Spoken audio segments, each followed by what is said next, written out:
जय श्री राम। कहते हैं जब सच्चे दिल से हम भगवान को पुकारते हैं तो वो ज़रूर आते हैं।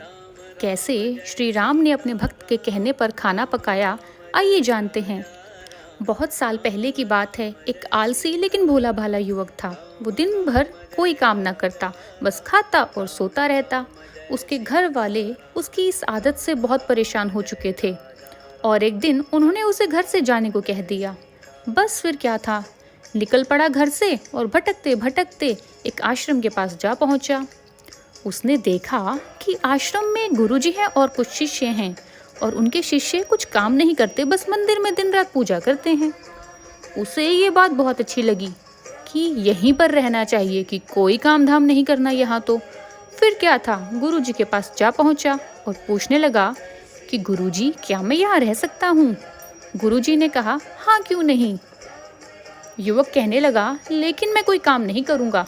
गुरुजी ने कहा, कोई बात नहीं, कोई काम नहीं करना, बस पूजा करनी होगी। युवक मान गया कि वो तो मैं कर लूँगा।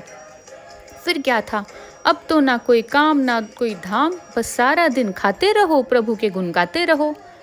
महीना भर हो गया था उसे वहाँ रहते रहते। फिर एक दिन आई एकादशी। हर रोज़ की तरह वो रसोई में गया और उसने जाकर देखा कि आज तो रसोई में कुछ भी नहीं पका। बस गुरुजी के पास पहुंच गया और पूछने लगा, गुरुजी, आज तो रसोई में कुछ नहीं पका। गुरुजी ने कहा, हाँ आज तो एकादशी है, आज सबका उपवास है, तुम्हारा भी उपवास है।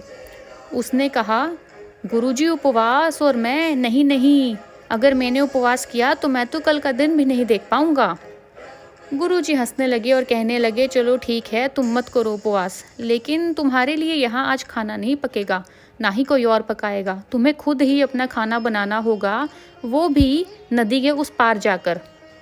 मान गया, अब भला मरता क्या ना करता कि ठीक है गुरुजी, मैं खुद ही पका लूँगा। गुरुजी ने कहा, खाना भी खुद पकाना है और सबसे पहले श्री राम को भोग लगाना है और फिर कुछ खुद खाना। मान गया गुरुजी की बात। ले आया सब सामान रसोई से और पहुंच गया नदी के पार। उसने खाना बनाया और बैठ गया कि श्री राम को भी तो भोग लगाना है। वो भोला मानस ये नहीं जानता था कि श्री राम साक्षात थोड़ी भोग लगाने आएंगे। उसको लगता था कि शायद प्रभु खुद आकर ही भोग लगाएंगे। बस क्या था, बैठा रहा कि प्रभु आइए भोग लगाइए। बहुत देर हो गई लेकिन प्रभु नहीं आए। काफ़ी समय गुजरने के बाद उसने सोचा कि क्या करूं, गुरुजी की आज्ञा है तो माननी तो पड़ेगी ही। कहने लगा, देखो प्रभु राम जी, मैं समझ गया कि आप क्यों नहीं आ रहे हैं। मैंने रूखा सूखा बनाया है और आपको आदत है पूरा माखन मेवा खाने की, इसलिए नहीं आ रहे हैं। तो सुनो प्रभु, आज वहाँ भी एकादशी है, आज वहाँ भी सबका उपवास है, तो खाना तो वहाँ नहीं मिलेगा। आ जाओ, यहीं जो है यही है, आ जाओ और भोग लगाओ। श्री राम जी अपने भक्त की सरलता पर बड़े मुस्कुराए और माता सीता के साथ प्रकट हो गए। बस उन्हें देखते ही युवक सोचने लगा, गुरुजी ने तो कहा था कि राम जी आएंगे, लेकिन ये तो श्री राम के साथ सीता माता भी आई हैं।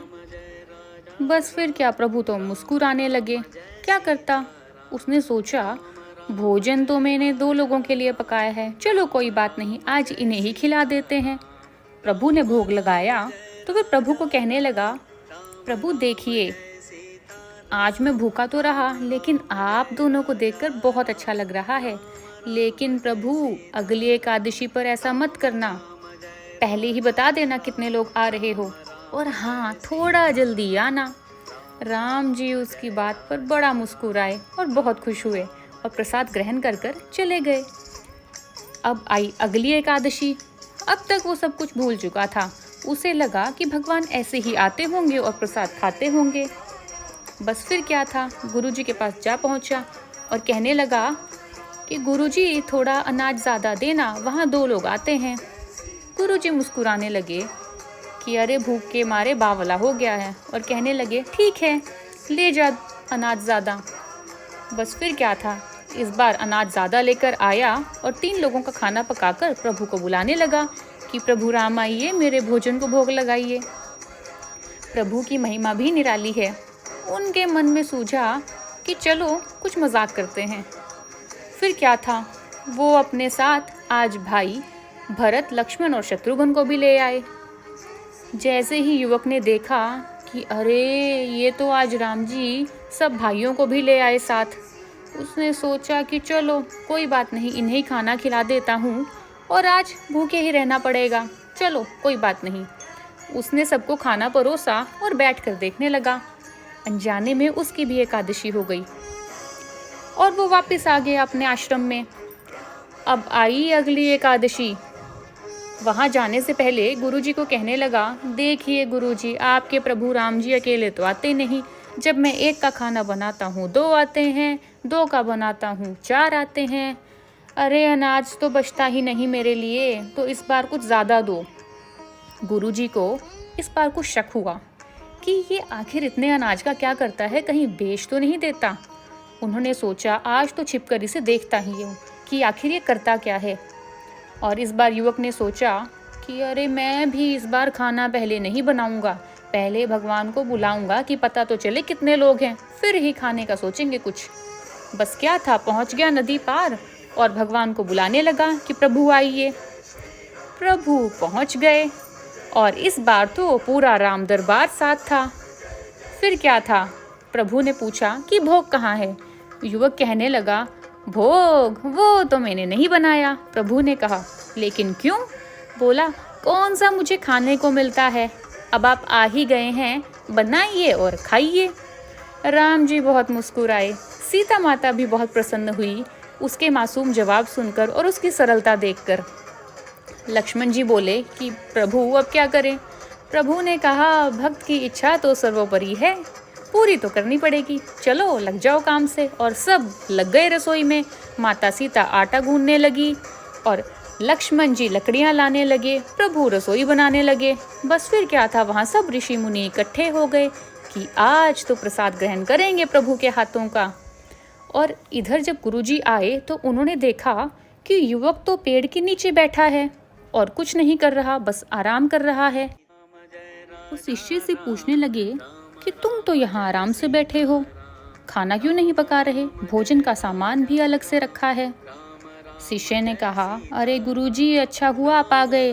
देखिए प्रभु राम पूरा राम दरबार साथ लेकर आए हैं और देखिए मेरे लिए तो कुछ बचता ही नहीं, तो आज मैंने भी कह दिया खुद पकाइए और खाइए। गुरुजी आश्चर्य में पड़ गए क्योंकि उन्हें तो कुछ नजर ही नहीं आ रहा था। वो पूछने लगे कि मुझे तो कुछ नहीं दिख रहा।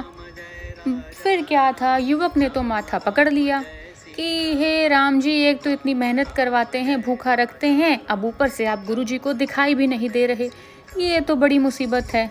फिर क्या था, पहुंच गया प्रभु के पास कि आप गुरुजी को क्यों नहीं दिखाई दे रहे? श्री राम बोले, मैं उन्हें नहीं दिख सकता। युवक बोला, वो क्यों? वो तो इतने ज्ञानी हैं, विद्वान हैं, उन्हें तो बहुत कुछ आता है, उन्हें आप क्यों नहीं दिख रहे? प्रभु बोले, माना कि उन्हें सब आता है, लेकिन वो तुम्हारी तरह सरल नहीं है। उन्हें सब ज्ञान है, लेकिन फिर भी उनमें सरलता की कमी है, इसलिए मैं उन्हें नहीं दिखाई दे रहा। युवक ने यही बात जाकर गुरुजी को बता दी कि प्रभु राम कह रहे हैं कि आप में सरलता की कमी है, इसलिए वो आपको नहीं दिखाई दे रहे। गुरुजी ये बात सुनकर रोने लगे कि हाँ, ये तो सच है, मुझ में सरलता की बहुत कमी है। बस फिर क्या था, युवक पहुंच गया प्रभु राम के पास कि देखिए मेरे गुरुजी रो रहे हैं, आप उन्हें भी दर्शन दे दीजिए। अब भला प्रभु अपने भक्त की बात कैसे टालते? उन्होंने कहा, हाँ जैसा तुम कहो, और उन्होंने अपने पूरे परिवार सहित गुरुजी को भी दर्शन दिए। तभी कहते हैं कि चाहे हम लाख भंडारे करें, लाख पुण्य के काम करें, लेकिन अगर हमारे मन में किसी दूसरे के लिए द्वेष भावना है, गलत भावना है, तो प्रभु हम पर कभी खुश नहीं हो सकते। यदि प्रभु की कृपा पानी है तो सरलता तो बहुत ज़रूरी है। तो आइए सभी प्रेम से कहिए, जय सिया राम।